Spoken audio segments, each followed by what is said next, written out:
Hello everyone, my name is Christian Reed. Today, using the BOLDR Pro platform, we're going to go over the process of taking and collecting measurements into organized input fields. So, as a refresher, the BOLDR Pro platform connects seamlessly with Recon digital measuring products, allowing you to take dimensions directly from the field and input them in an organized and structured way. So, what we're looking at here is a completed field, but today we're going to focus on how to make these in the first place and use a couple different methods which will pair well with your workflows and allow you to create input fields which are seen here, populate measurements into them, and have them fully organized so that when you're complete, you can export them to a CSV file or directly integrate them with your favorite CAD, ERP system, CRM, or any other way that you're tracking measurements for job sites you go on with it. So to start off the process, we're going to go through two separate ways that you're able to start this off with it. So we're going to start off here by making a project. So a project is just the highest level of collection. So let's say we're doing window replacement, we'll call it.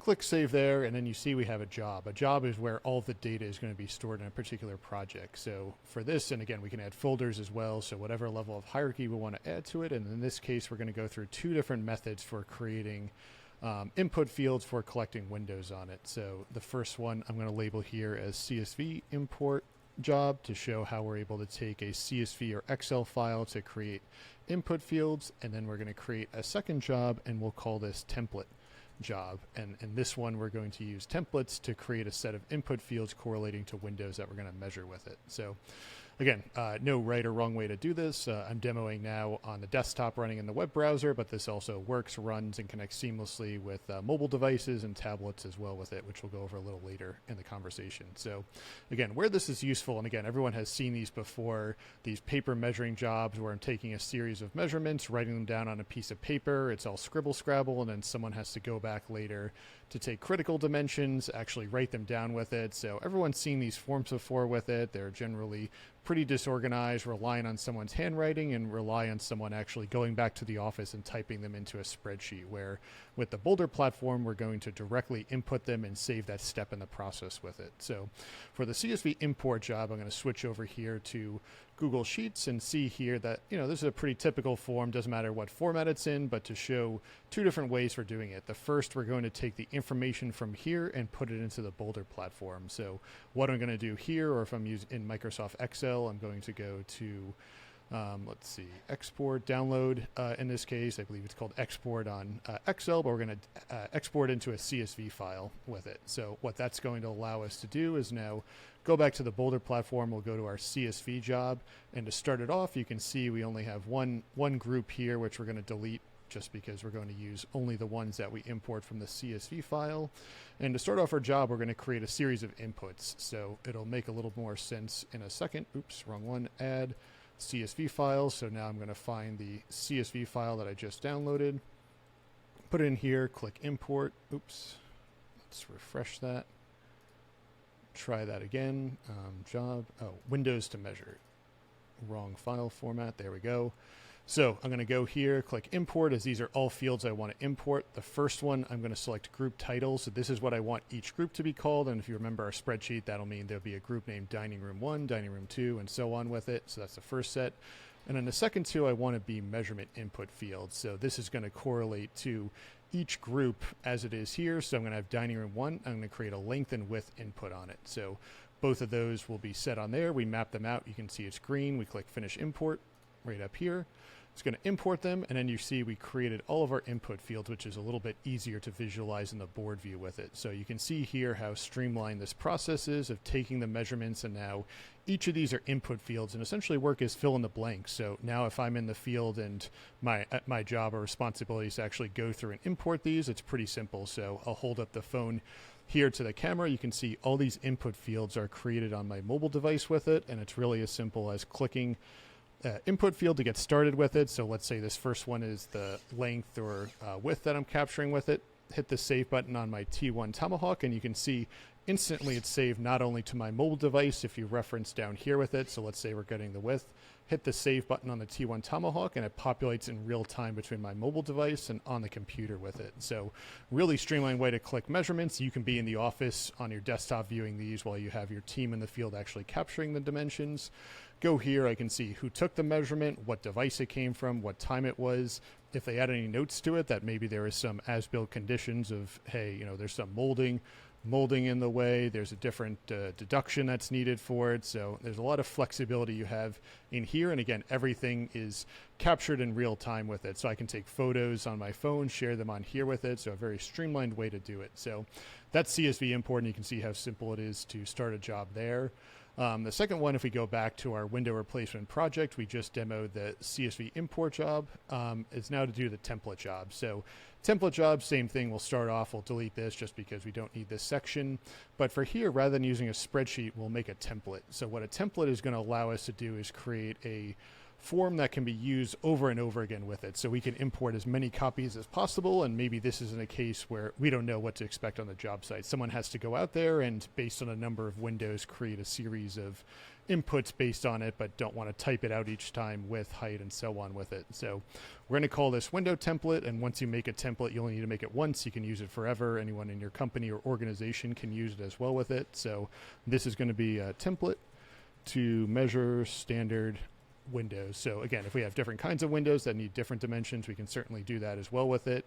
Down here, we're going to create what we want to populate from the template. So in this case, we would probably have a width and, capitalize that, let's fix that, and height associated with it. So once we have those, making them a little bigger, these are going to create input fields. The name is going to be decided when we actually import it. And finally, we could add a diagram. So again, a diagram is an optional accessory here. I think this is the window diagram I got before. Let's take a look. There we go. So what we can do now is not only have a diagram that's associated with each measurement we take, but we can take the two input fields that we previously created by clicking the measurement tab here, and then going here, clicking width, clicking height, and now we can actually place those over to have as an additional annotation with it. So again, this is not a necessary step. You don't need to use it, but because all these measurements are linked to a database, that whether or not I populate on the diagram view or the board view that we previously saw, the measurement will update. So now we have two input fields. We can make them a little bit bigger if this isn't proportionally working out. We can make these a little bit larger so they're easier to see for whoever's in the field and actually populating them with it. And then now you'll see here in a moment when we actually, we'll save it here. When I pull these into the job I have with it, I'll be able to import each of these diagrams as well with it. So we've created the template. You can always view your templates by going here to the top tab, and these are the templates that are available to be pulled into a project. And to be clear, templates are separate from jobs. So jobs are independent. I can just import templates into jobs that I'm executing. So to go back to our window job, we'll go to a template job, which is the one we're executing now. And instead of using a CSV file to create the fields, I'm going to pull from a template. So I'm going to go here. This is a window template we just created. You can see my construction company name there. And let's say we have, I don't know, we'll call it 12 windows that we're importing with it. So I select the number of instances I want to import, click Use Templates, and you'll see here it'll generate now 12 instances where there's a group, which is a collection of measurements, each with a width and height in them. So obviously once I'm in the field, I might want to rename them based on how I'm organizing the job or any other instances that I have with it. But if we go here, we'll see that they're slowly populating now based on the width and height with it. And then once we do a refresh, you'll see that all the groups have now appeared with it. So let's say that, again, I'm in the field and I'm actually want to go about and renaming this. So again, each of these can be renamed. That, again, say this is the kitchen window.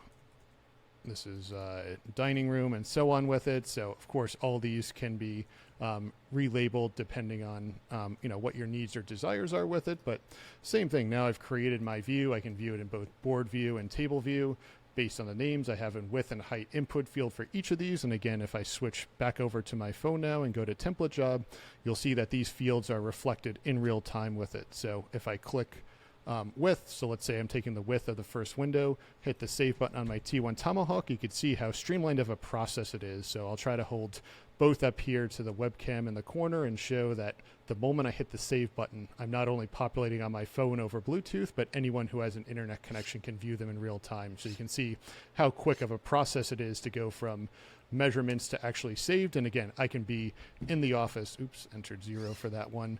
But I can be in the office and view all these measurements simultaneously in real time. So here I can see the notes, again, who viewed it. And then for the files, which we mentioned before as well. So you can see here that each of these diagrams is going to have, each of these templates that we imported has the same diagram. So something here, you can see we have the 9 3/4 by 15 11/16. Obviously it'd be a small window, but if you bear with me here, if we go now to the diagram page, you can see that they're also populated over the diagram. So if there are any other notes that someone needed to add of like, hey, maybe there's something here, I want to reference a point there, that this works the same way any PDF editor, photo viewer, and works interchangeably between photos and PDFs with it. So you have a little bit of extra flexibility on the individual groups here, along with an area map should you have a PDF or something more holistic for the job site as well with it. So that's the process. You can see how simple and quick it is to make input fields and really turn what is what previously was a fill in the blank on a piece of paper process, a fill in the blank digital process where literally all you do is click a button, hit the save, and in real time the measurement is populated across it. And of course, when you're done, you can export it as a CSV file and have all these measurements put into an Excel type format that you're able to use interchangeably anywhere else in your workflows and app with it. So that's the overview of making windows. You can see it's a very straightforward process. If there's anything else you'd like to see, let us know in the comments, and look forward to seeing you all next time.